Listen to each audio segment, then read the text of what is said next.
Welcome back to dine with Ann. ഇന്ന് നമുക്ക് pressure കുക്കറിൽ വെച്ചിട്ട് വളരെ എളുപ്പത്തിൽ ഒരു എഗ് ബിരിയാണി ഉണ്ടാക്കിയാലോ? ഒരുപാട് സമയമൊന്നും ചിലവഴിക്കാതെ വളരെ എളുപ്പത്തിൽ ഈ ബിരിയാണി എങ്ങനെ ഉണ്ടാക്കുന്ന നോക്കിയിട്ട് വരാം. ഒരു പ്രഷർ കുക്കറിലേക്ക് ഞാനിവിടെ 1.5 ടേബിൾ സ്പൂൺ സൺഫ്ലവർ ഓയിൽ ചേർത്ത് കൊടുക്കുന്നുണ്ട്. അതിലേക്ക് 1.5 ടേബിൾ സ്പൂൺ നെയ്യ് കൂടി ചേർത്ത് കൊടുക്കുന്നുണ്ട്. ഇതിലേക്ക് 1.5 ടീസ്പൂൺ ഇഞ്ചി ചെറുതാക്കി ചതച്ചത്, അതേപോലെ 3.5 ടീസ്പൂൺ വെളുത്തുള്ളി ചതച്ചത്, 7 പച്ചമുളക് ചതച്ചത്, ഇത്രയും ഞാൻ ചേർത്ത് കൊടുക്കുന്നുണ്ട്. ഇനി നമുക്ക് ഇതെല്ലാം കൂടിയിട്ട് നന്നായിട്ടൊന്ന് വഴറ്റിയെടുത്ത് കൊണ്ടുവരാം. ഇഞ്ചിയും വെളുത്തുള്ളിയും അതുപോലെ പച്ചമുളകും ഒക്കെ ചെറുതായിട്ടൊന്ന് വാടി വന്നു കഴിഞ്ഞാൽ അതിലേക്ക് 3 സവാള നീളത്തിലരിഞ്ഞത് ചേർത്ത് കൊടുക്കുന്നുണ്ട്. ഈ സവാള ഒന്ന് പെട്ടെന്ന് വാടി വരാനായിട്ട് ഞാനതിലേക്ക് കുറച്ച് ഉപ്പ് കൂടി ചേർത്ത് കൊടുക്കുന്നുണ്ട്. എന്നിട്ട് നന്നായിട്ടൊന്ന് വഴറ്റിയെടുക്കാം. ഈ സവാളയുടെ കളറൊക്കെ അത്യാവശ്യം ഒന്ന് മാറി ഒരു ലൈറ്റ് ബ്രൗൺ കളറായിട്ട് വരുന്നത് വരെ നമ്മൾ വഴറ്റിയെടുക്കണം. എന്നാൽ മാത്രമാണ് ബിരിയാണിക്കൊക്കെ നല്ലൊരു ടേസ്റ്റ് ഉണ്ടാവുള്ളൂ, അതേപോലെ നല്ല കളറും ഉണ്ടാവുള്ളൂ. ഇപ്പോൾ സവാളയൊക്കെ അത്യാവശ്യം ഒന്ന് വാടി ലൈറ്റ് ബ്രൗൺ കളറായിട്ട് വന്നിട്ടുണ്ട്. ഇനി ഇതിലേക്ക് 1/2 ടീസ്പൂൺ മഞ്ഞൾപ്പൊടി ചേർത്ത് നമുക്കൊന്ന് വഴറ്റിയെടുക്കാം. പൊടികൾ ചേർത്ത് വഴറ്റുന്നതിന് മുൻപായിട്ട് എപ്പോഴും ഫ്ലെയിം ചെറുതാക്കി വെക്കാനായിട്ട് പ്രത്യേകം ശ്രദ്ധിക്കണം കേട്ടോ. അല്ലാന്നുണ്ടെങ്കിൽ പൊടികളൊക്കെ പെട്ടെന്ന് കരിഞ്ഞു പോകാൻ ചാൻസ് ഉണ്ട്. മഞ്ഞൾപ്പൊടി ഒന്ന് മൂത്ത് വന്നു കഴിഞ്ഞാൽ അതിലേക്ക് 4 ടീസ്പൂൺ മല്ലിപ്പൊടി ചേർത്ത് കൊടുക്കുന്നുണ്ട്. എന്നിട്ട് ഇതുകൂടി നമുക്ക് നന്നായിട്ടൊന്ന് വഴറ്റിയെടുക്കണം. മല്ലിപ്പൊടി നന്നായിട്ട് മൂത്ത് വരണം, അക്കാര്യം പ്രത്യേകം ശ്രദ്ധിക്കണം കേട്ടോ. കുറച്ച് സമയം എടുത്തിട്ടാണെങ്കിലും ഒന്ന് വഴറ്റിയെടുക്കണം. ഇനി ഇതിലേക്ക് 1.5 ടീസ്പൂൺ മുളക് പൊടിയാണ് ഞാൻ ചേർത്ത് കൊടുത്തിട്ടുള്ളത്.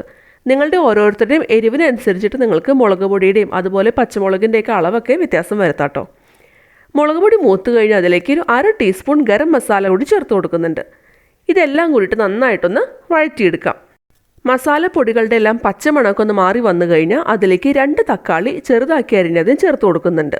എന്നിട്ട് വീണ്ടും ഒന്ന് കൂടിയിട്ടൊന്ന് വഴറ്റിയെടുക്കണം. നമുക്ക് ഈ തക്കാളിയൊക്കെ നന്നായിട്ടൊന്ന് വെന്ത് ഉടഞ്ഞു കിട്ടുന്നത് വരെ വേണം ഒന്ന് വഴറ്റിയെടുക്കാനായിട്ട്. അപ്പോൾ അതുവരെ നമുക്കൊന്ന് വഴറ്റിയെടുക്കാം. ആ സമയം കൊണ്ട് ഞാനിവിടെ 4 കപ്പ് ബാസ്മതി റൈസ് നന്നായിട്ട് കഴുകി ഒരു അരമണിക്കൂറെങ്കിലും കുറച്ച് വെള്ളം ഒഴിച്ച് കുതിരാനായിട്ടൊന്ന് മാറ്റി വയ്ക്കുന്നുണ്ട്. ഇപ്പം നമ്മുടെ തക്കാളിയൊക്കെ നന്നായിട്ടൊന്ന് വെന്ത് ഉടഞ്ഞൊക്കെ വരാൻ തുടങ്ങിയിട്ടുണ്ട്. മസാലകൾ വഴറ്റുമ്പോൾ കരിഞ്ഞു പോകാതിരിക്കാനായിട്ട് പ്രത്യേകം ശ്രദ്ധിക്കണം. ഈ തക്കാളിയൊക്കെ ഒന്ന് വഴന്ന് വന്നു കഴിഞ്ഞാൽ അതിലേക്ക് 1/2 കപ്പ് മല്ലിയില ചെറുതാക്കി അരിഞ്ഞത് ചേർത്ത് കൊടുക്കാം. അതിൻ്റെ കൂടെ തന്നെ 1 കപ്പ് പുതിന ഇല കൂടി ഞാൻ ചേർത്ത് കൊടുക്കുന്നുണ്ട്. ഇനി ഇതെല്ലാം കൂടിയിട്ട് വീണ്ടും നമുക്കൊന്ന് വഴറ്റിയെടുക്കണം. പുതിനയിലയും മല്ലിയിലയാണ് ബിരിയാണിക്ക് നല്ലൊരു ഫ്ലേവർ കൊടുക്കുന്ന ഐറ്റംസ്. അപ്പോൾ അത് സ്കിപ്പ് ചെയ്യാതിരിക്കാനായിട്ട് പ്രത്യേകം ശ്രദ്ധിക്കണം കേട്ടോ. ഇലകളെല്ലാം ചെറുതായിട്ടൊന്ന് വാടി വന്നു കഴിഞ്ഞാൽ ഇതിലേക്ക് 1/2 കപ്പ് വെള്ളം ചേർത്ത് കൊടുക്കാം. എന്നിട്ട് ഒന്ന് കൂടിയിട്ടൊന്ന് വഴറ്റിയെടുക്കാം. ഇനിയും ഈ പൊടികളിൽ എന്തെങ്കിലും പച്ചമണമൊക്കെ പോകാനുണ്ടെന്നുണ്ടെങ്കിൽ, കുറച്ചുകൂടി വഴന്ന് കിട്ടാനുണ്ടെന്നുണ്ടെങ്കിൽ നന്നായിട്ടൊന്ന് വഴന്ന് കിട്ടിക്കോളും. ഇതൊന്ന് തിളച്ച് ചെറുതായിട്ട് കുറുകി വന്നു കഴിഞ്ഞാൽ അതിലേക്ക് 6 കോഴിമുട്ട പുഴുങ്ങിയതാണ് ഞാൻ ചേർത്ത് കൊടുക്കുന്നത്. എന്നിട്ട് നന്നായിട്ടൊന്ന് മിക്സ് ചെയ്തെടുക്കാം. ഇതൊരു 2 മിനിറ്റ് നമുക്ക് ചെറുതീയിൽ വെച്ചിട്ട് ഒന്ന് വഴറ്റിയെടുക്കണം. ഇങ്ങനെ ചെയ്യണമെന്ന് നിർബന്ധമൊന്നുമില്ല കേട്ടോ, തികച്ചും ഓപ്ഷണലാണ്. ഞാൻ ഈ മസാലയൊക്കെ മുട്ടയിൽ ചെറുതായിട്ടൊന്ന് പിടിച്ച് കിട്ടിക്കോട്ടെ എന്ന് വിചാരിച്ചിട്ട് മാത്രമാണ് ഇങ്ങനെ ഒന്ന് വഴറ്റിയെടുക്കുന്നത്. മസാലയൊക്കെ മുട്ടയിലൊന്ന് പിടിച്ച് കിട്ടിക്കഴിഞ്ഞാൽ നമുക്ക് ഈ മുട്ട ഈ മസാലയിൽ നിന്ന് മാറ്റി വയ്ക്കാം. ഈ മുട്ട ഒന്ന് വരഞ്ഞതിന് ശേഷം ഇട്ട് കൊടുക്കുകയാണെന്നുണ്ടെങ്കിൽ മസാല നന്നായിട്ട് ഇതിൻ്റെ ഉള്ളിലൊക്കെ പിടിച്ച് കിട്ടിക്കോളും. ഇനി നമുക്ക് ഈ സെയിം മസാലയിലേക്ക് നമ്മൾ കഴുകി കുതിർത്ത് വെച്ചിട്ടുള്ള അരി അതിൻ്റെ വെള്ളമൊക്കെ വാർത്തിട്ട് ചേർത്ത് കൊടുക്കാം. 4 കപ്പ് ബാസ്മതി റൈസാണ് ഞാൻ ചേർത്ത് കൊടുത്തിട്ടുള്ളത്. 1 കപ്പ് അരിക്ക് 1.5 കപ്പ് വെള്ളം എന്നുള്ള കണക്കിൽ 6 കപ്പ് വെള്ളം കൂടി ഞാൻ ഇതിലേക്ക് ഒഴിച്ചു കൊടുക്കുന്നുണ്ട്. ഇനി ഇതിലേക്ക് ആവശ്യത്തിനുള്ള ഉപ്പ് കൂടി ചേർത്ത് കൊടുക്കാം. ഇനി ഇതിലേക്ക് ഞാൻ 3 ബേ ലീവ്സ്, ഒരു ചെറിയ കഷ്ണം കറുവപ്പട്ട, 5 മുതൽ 6 വരെ ഗ്രാമ്പൂ, 1 തക്കോലം, ഇത്രയും കൂടി ഞാൻ ചേർത്ത് കൊടുക്കുന്നുണ്ട്. ഇനി ഇതെല്ലാം കൂടിയിട്ട് നന്നായിട്ടൊന്ന് മിക്സ് ചെയ്തെടുക്കാം. എന്നിട്ട് ഹൈ ഫ്ലെയിമിൽ വെച്ചിട്ട് ഇതൊന്ന് തിളച്ച് വരുന്നത് വരെ ഒന്ന് വെയിറ്റ് ചെയ്യണം. ഈ ഗ്രാമ്പൂ, പട്ട, ഇങ്ങനത്തെ മസാലകളെല്ലാം ആദ്യമേ തന്നെ ചേർക്കുകയാണെങ്കിൽ കുറച്ചുകൂടി നല്ലതായിരിക്കും. ഞാനിപ്പോൾ ഇവിടെ റൈസ് വേവിക്കുന്ന സമയത്ത് മാത്രമാണ് ചേർത്തിട്ടുള്ളത്. നിങ്ങൾക്ക് ഇഷ്ടം പോലെ ചേർക്കാവുന്നതാണ്, കുഴപ്പമൊന്നുമില്ല.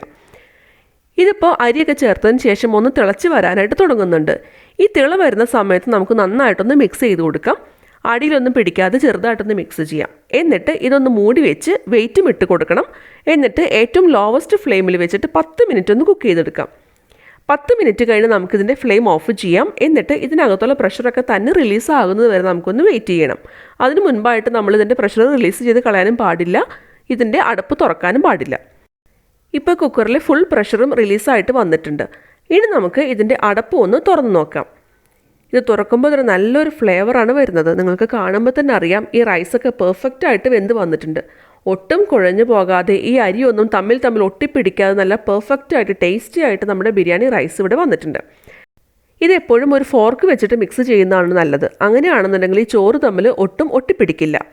അതേപോലെ തന്നെ ഇത് ഈ തനി ചൂടോടുകൂടി സെർവ് ചെയ്യരുത്. അങ്ങനെയാണെങ്കിൽ ചോറിന് ചെറിയൊരു ഒട്ടപ്പ് പോലെ നിങ്ങൾക്ക് ഫീൽ ചെയ്യുന്നതാണ്. ചെറുതായിട്ടൊന്ന് ചൂടാറുന്നത് വരെ നമുക്കൊന്ന് വെയിറ്റ് ചെയ്യാം. അതിനുശേഷം സെർവ് ചെയ്യുകയാണെന്നുണ്ടെങ്കിൽ ഈ ചോറെല്ലാം പെർഫെക്റ്റ് ആയിട്ട് ഓരോ ചോറും വിട്ട് നമുക്ക് കിട്ടുന്നതാണ്. ഇത് സെർവ് ചെയ്യുമ്പോൾ നമ്മൾ നേരത്തെ പുഴുങ്ങി അതിനുശേഷം മസാലയിലിട്ട് ഒന്ന് സോട്ട് ചെയ്തെടുത്ത് വെച്ചിട്ടുള്ള മുട്ട ഇതിൻ്റെ മുകളിൽ വെച്ച് നമുക്ക് സെർവ് ചെയ്യാവുന്നതാണ്. ഈ ബിരിയാണി സെർവ് ചെയ്യുമ്പോൾ പപ്പടം, റൈത്ത, അച്ചാർ ഇതെല്ലാം കൂടി ചേർത്ത് നമുക്ക് സെർവ് ചെയ്യാം. ഇനി ഇതൊന്നും ഇല്ലെങ്കിലും വെറുതെ കഴിക്കാനാണെങ്കിലും അടിപൊളി ടേസ്റ്റാണ്. വളരെ എളുപ്പത്തിൽ നമുക്ക് ഉണ്ടാക്കിയെടുക്കാൻ പറ്റുന്ന ടേസ്റ്റി ആയിട്ടുള്ള പെർഫെക്റ്റ് ആയിട്ടുള്ള ബിരിയാണിയാണ്. ഇതുവരെ പ്രഷർ കുക്കറിൽ ബിരിയാണി ട്രൈ ചെയ്ത് നോക്കിയിട്ടില്ലാത്തവർ ഇങ്ങനെയൊന്ന് ട്രൈ ചെയ്ത് നോക്കൂട്ടോ. ഈ വീഡിയോ ഇഷ്ടമായെന്നുണ്ടെങ്കിൽ ലൈക്ക് ചെയ്യാനും കമൻറ്റ് ചെയ്യാനും ഷെയർ ചെയ്യാനും മറക്കരുത്. എൻ്റെ ചാനൽ ആദ്യമായിട്ട് കാണുന്നവരാണെന്നുണ്ടെങ്കിൽ ഒന്ന് സബ്സ്ക്രൈബ് ചെയ്തോളൂ കേട്ടോ. ഒപ്പം കാണുന്ന ബെല്ലൈക്കൺ പ്രസ് ചെയ്യാൻ മറക്കരുത്. അതിലെ ഓൾ എന്നുള്ള ഓപ്ഷൻ എനേബിൾ ചെയ്യണം. വീണ്ടും വേറൊരു അടിപൊളി റെസിപ്പിയായിട്ട് അടുത്ത വീഡിയോയിൽ കാണാം. ബൈ.